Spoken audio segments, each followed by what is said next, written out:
Baik, Assalamualaikum warahmatullahi wabarakatuh. Selamat pagi warga belajar paket B PKBM Sukamakmur. Kita bertemu lagi di semester genap mata pelajaran ilmu pengetahuan sosial. Kali ini kita belajar materi potensi sumber daya yang ada di Indonesia. Sebelum kita melaksanakan pembelajaran, alangkah baiknya kita berdoa menurut kepercayaan masing-masing. Berdoa dapat dipersilahkan.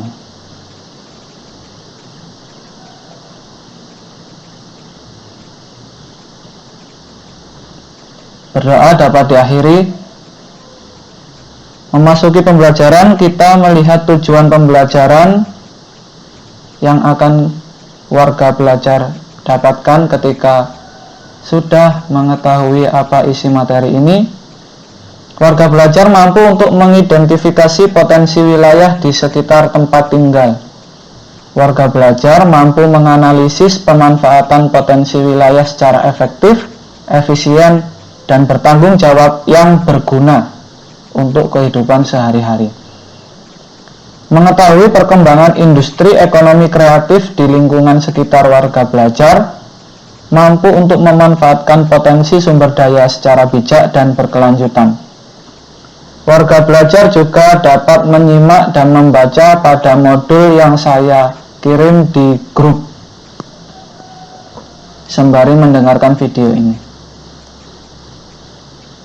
Yang pertama, kita masuk pada potensi-potensi yang ada di Indonesia, yakni potensi lokasi.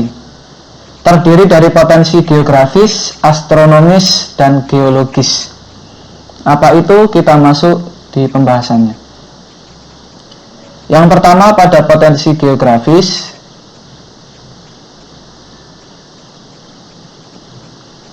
Indonesia merupakan negara yang mana diapit oleh dua benua dan juga oleh dua samudra. Oke, ini merupakan letak negara Indonesia. Benua adalah daratan dan jika samudra itu lautan. Benua apa saja? Benua Asia dan juga Australia. Benua Asia ini terdiri dari negara apa saja? Cina, Korea Selatan, Jepang, India, Pakistan, Afghanistan, hingga Indonesia tersebut sendiri. Kemudian benua Australia. Benua Australia ini terdiri dari satu negara, yakni negara Australia, dan berbagai macam negara bagian. Kemudian Samudra Hindia terletak di sisi selatan, dan juga Samudra Pasifik terletak di sisi utara negara Indonesia. Potensi yang ada selanjutnya yakni memiliki SDA melimpah atau sumber daya alam. Karena diapit oleh berbagai macam benua dan juga samudra, Indonesia mendapatkan SDA yang melimpah. Karena apa? Karena faktor yang akan kita bahas nanti. Indonesia juga berada di titik garis silang perdagangan dunia.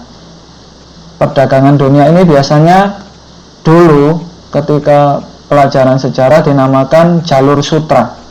Jalur sutra ini adalah jalur perdagangan dunia. Jalur perdagangan dunia dari Eropa ke Asia, begitu juga dari Australia ke Asia.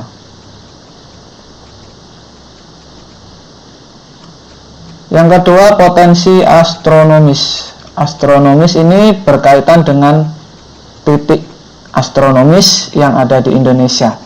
Kita mengetahui di sini terletak di 6 derajat lintang utara dan juga 11 derajat lintang selatan. 6 derajat lintang utara sampai 11 derajat lintang selatan dan 95 derajat bujur timur sampai 141 derajat bujur timur.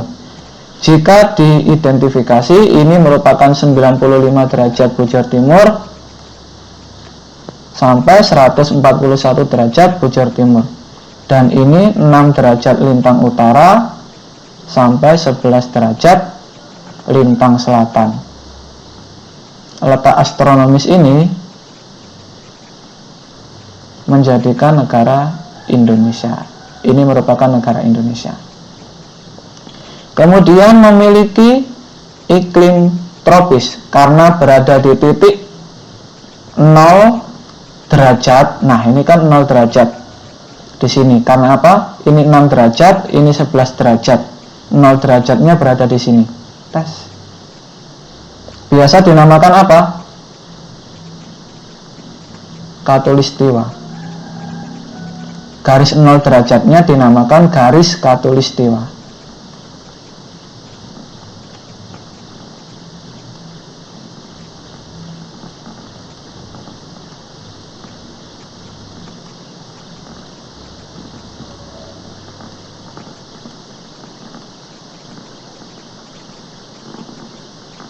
Oke, garis khatulistiwa. Maka dari itu memiliki 2 musim. Karena iklimnya tropis, maka hanya memiliki 2 musim, yakni musim kemarau dan juga musim penghujan. Kemudian, karena berada di lintang tersebut dan bujur tersebut, Indonesia dibagi menjadi 3 bagian waktu, yakni waktu Indonesia Barat, Tengah, dan juga Timur. Diidentifikasi sampai sini, kira-kira seperti ini. Ini merupakan waktu Indonesia Timur. Kemudian ini waktu Indonesia Tengah.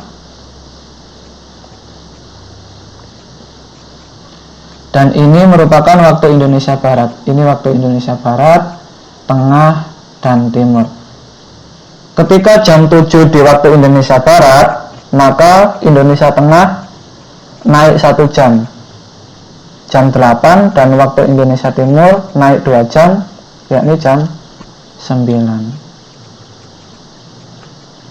Kemudian potensi geologis. Potensi geologis yang ada di Indonesia ini merupakan bentuk wilayah yang meliputi susunan batuan, susunan lempeng, dan susunan sesar yang ada di Indonesia, yang menjadikan wilayah tersebut menjadi wilayah Indonesia. Yang pertama, wilayah Indonesia dikategorikan menjadi 3 kepulauan daerah. Pertama, Dangkalan Sahul, Dangkalan Sunda, dan juga daerah di antara Dangkalan Sahul dan Sunda. Berada di rangkaian pegunungan muda yang sangat aktif, maka dari itu banyak gunung api atau biasa disebut Ring of Fire. Jadi selain banyaknya lempeng, Indonesia juga banyak gunung api yang masih aktif. Maka dari itu bencana yang sangat masif atau sangat sering terjadi di Indonesia selain gempa bumi, yakni gunung meletus. Dan saat ini banyak gunung di Indonesia mulai erupsi, mulai dari Gunung Merapi yang ada di Jogja, Gunung Semeru yang ada di Lumajang, Pasuruan, dan Malang, kemudian Gunung Sinabung yang ada di Sumatera, dan juga Gunung Agung yang ada di Bali. Itu gunung-gunung yang mulai aktif kembali pada tahun-tahun ini. Nah, terletak di persimpangan lempeng aktif. Apa itu lempeng? Lempeng adalah gerakan yang ada di dalam muka bumi, yang ada di dalam perut bumi. Kemudian potensi sumber daya alam terdiri dari hutan, minyak bumi, batu bara, gas alam, dan sumber daya laut. Masuk dari hutan, hutan menghasilkan kayu yang bisa diolah. Ini merupakan salah satu contoh pemanfaatan hutan. Kemudian menjadi tempat tinggal banyak flora dan fauna. Flora itu tumbuh-tumbuhan dan fauna itu hewan. Dan bernilai ekonomis, bisa dimanfaatkan untuk menjadikan uang. Hutan-hutan yang memiliki daya jual ataupun bernilai ekonomis ini merupakan produk kayu ataupun produk jadi dari hutan tersebut, yakni kayu meranti, keriung, agatis. Dihasilkan terutama di Sulawesi, Papua, dan Kalimantan. Kemudian kayu jati banyak dihasilkan terutama di Jawa Tengah, di Jepara. Rotan banyak dihasilkan di Kalimantan, Sumatera Barat, dan Sumatera Utara. Kayu cendana ini dihasilkan di NTT. Kayu akasia dan rasmala banyak dihasilkan di Jawa Barat. Kemudian minyak bumi, manfaat yang diberikan oleh minyak bumi di Indonesia ini sangat banyak. Dimanfaatkan dari apa saja, mulai dari pembangkit listrik sampai bahan bakar. Minyak bumi ini merupakan cadangan yang tidak bisa diperbaharui. Maka dari itu, jika dimanfaatkan terus-menerus, maka suatu saat akan habis. Pengambilan minyak bumi di Indonesia itu sangat besar, baik di darat maupun di laut. Ini bisa dibaca usaha pertambangan minyak bumi yang ada di darat maupun yang ada di laut. Di darat ini meliputi Perlak Aceh, Langkat Sumatera, Cepu Jawa Tengah, sampai ke Sorong Biak. Minyak lepas pantai atau yang berada di laut, di Selat Malaka, di Selat Jawa, Laut Cina Selatan atau Laut Natuna Utara, dan Selat Karimata. Kemudian batu bara ini sangat banyak di Pulau Kalimantan dan juga Sumatera. Pemanfaatan batu bara ini menjadi sumber utama dari pembangkit listrik di Indonesia. PLN merupakan batu bara menjadi raw material ataupun bahan utama untuk dijadikan listrik. Ada di Kalimantan Timur, Sumatera Barat, dan juga Sumatera Selatan. Kemudian sumber daya kelautan meliputi perikanan, hutan mangrove, dan terumbu karang. Kita mengetahui laut yang ada di Indonesia merupakan 2/3 dari daratan. Jadi lebih besar dari daratan yang ada di Indonesia. Maka dari itu perikanan menjadi sumber daya yang paling banyak yang tersebar di laut Indonesia. Namun perikanan ini sangat sulit untuk didapatkan karena apa? Teknologi yang ada di Indonesia itu masih minim untuk dimanfaatkan, dan nelayan-nelayan yang ada di Indonesia itu masih kurang untuk mengetahui teknologi tersebut. Kemudian hutan mangrove ini merupakan faktor penentu terjadinya abrasi. Kalau ada hutan mangrove, maka abrasi yang ada di yang ada di pantai itu minim. Namun jika tidak ada hutan mangrove, maka dari itu abrasi yang ada di lautan atau di pantai itu sangat besar. Abrasi itu apa? Pengikisan daratan yang terjadi di pantai. Terumbu karang ini merupakan rumah dari banyak biota laut. Maka dari itu terumbu karang ini bernilai sangat tinggi. Karena apa?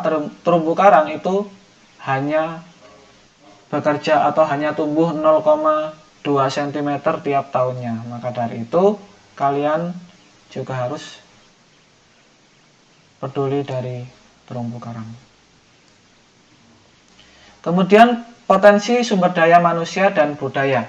Karena banyaknya populasi yang ada di Indonesia, maka dari itu menyebabkan banyaknya pula budaya yang ada di Indonesia.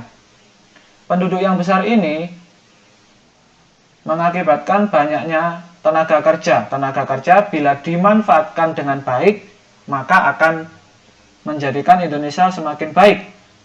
Namun bila tidak, maka akan menjadi masalah yang timbul akibat penduduk yang besar ini apa? Pengangguran, kemiskinan, Itu merupakan salah satu contoh. Kemudian banyaknya adat, bahasa, dan kesenian. Adat seperti yang ada di Jawa dan juga ada di Kalimantan itu berbeda. Bahasa yang ada di Jawa, yang ada di Kalimantan itu berbeda. Keseniannya sama. Yang ada di Jawa dan juga yang ada di Sumatera itu berbeda. Karena banyaknya adat, bahasa, dan kesenian, maka dari itu kita harus selalu peduli dan memanfaatkannya.